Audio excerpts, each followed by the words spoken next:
I haven't done this in so long, and I haven't even finished this book.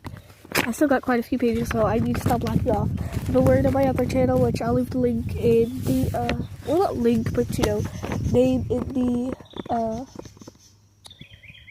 I forgot what it's called. I'll figure it out later, but you'll see it. Anyways, starting where, or at least where I think it was.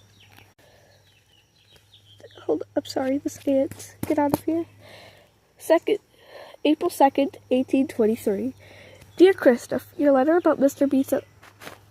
Beethoven's piano has reminded me there was a time when Mr. Beethoven was more famous for his playing than his composing. When Mr. Beethoven first lived in Vienna, he would sit down with the orchestras to play his music without a single note written out. It was all in his head. And the music he played, his music was so beautiful that sometimes people who were listening would start to cry. But Mr. Beethoven would laugh at them and say, "Composers do not cry, composers are made of fire." Now that Mr. Beethoven is deaf, of course he plays the piano with the bumps and crashes you hear upstairs all day.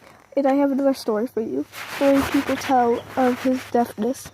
One afternoon, Mr. Beethoven was out walking in the woods with a friend. A shepherd was playing a flute nearby. Mr. Beethoven's friend said, "Listen, listen," and stopped to hear the flute. But Mr. Beethoven heard nothing, and so he knew that day he was going deaf. When Mr. Beethoven was still a young man, he began to hear humming and buzzing in his ears.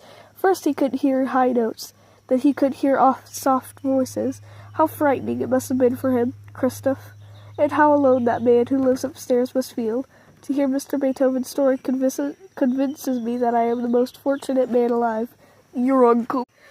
Okay, I would try to read this page, but I'm not going to finish it in this video, so I'm going to make a part 2 right after and then finish the page. Love y'all.